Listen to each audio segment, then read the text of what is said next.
Bonjour. Cette courte vidéo pour vous montrer la puissance d'un brûleur torche type Rottenberger, qui étaient les marques à l'époque que nous achetions.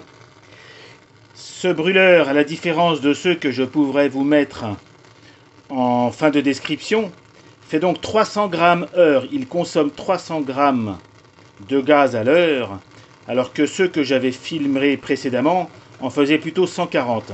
Et donc voilà ce que c'est qu'un brûleur qui consomme, rattaché à une bouteille de camping-gaz, 300 grammes heure.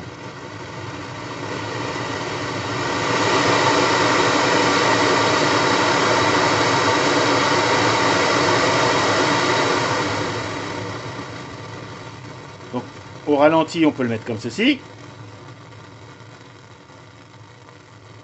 Et plein pot.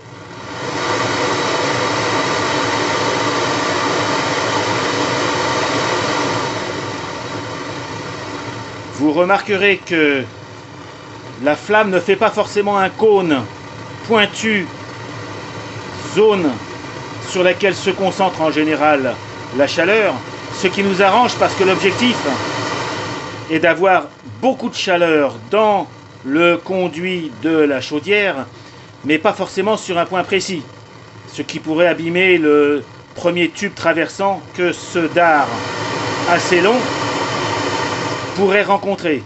C'est aussi pour ça, comme vous l'avez vu, le dard faisant environ 5 cm, je vais dire à peu près jusque là, on va vérifier si j'ai raison. Vous voyez? Donc à l'œil, je vais jusque 5 cm environ.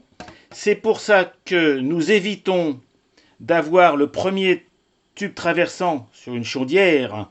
Le tube traversant est celui qui est perpendiculaire au conduit de chauffe, parce que c'est celui qui reçoit la première chauffe, et donc c'est celui qui recevrait dans ce contexte la plus grosse quantité d'énergie qui pourrait potentiellement, je dis bien potentiellement, le débraser.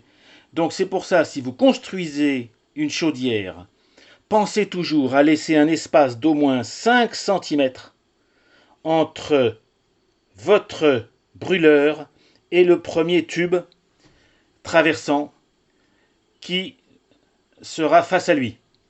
Et comme vous le voyez, 300 grammes heure, ça pousse très très fort.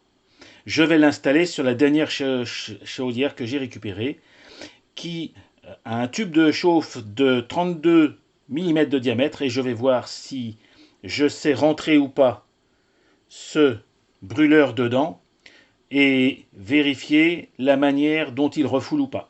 Voilà. À bientôt les amis pour la suite des aventures. Au revoir les amis.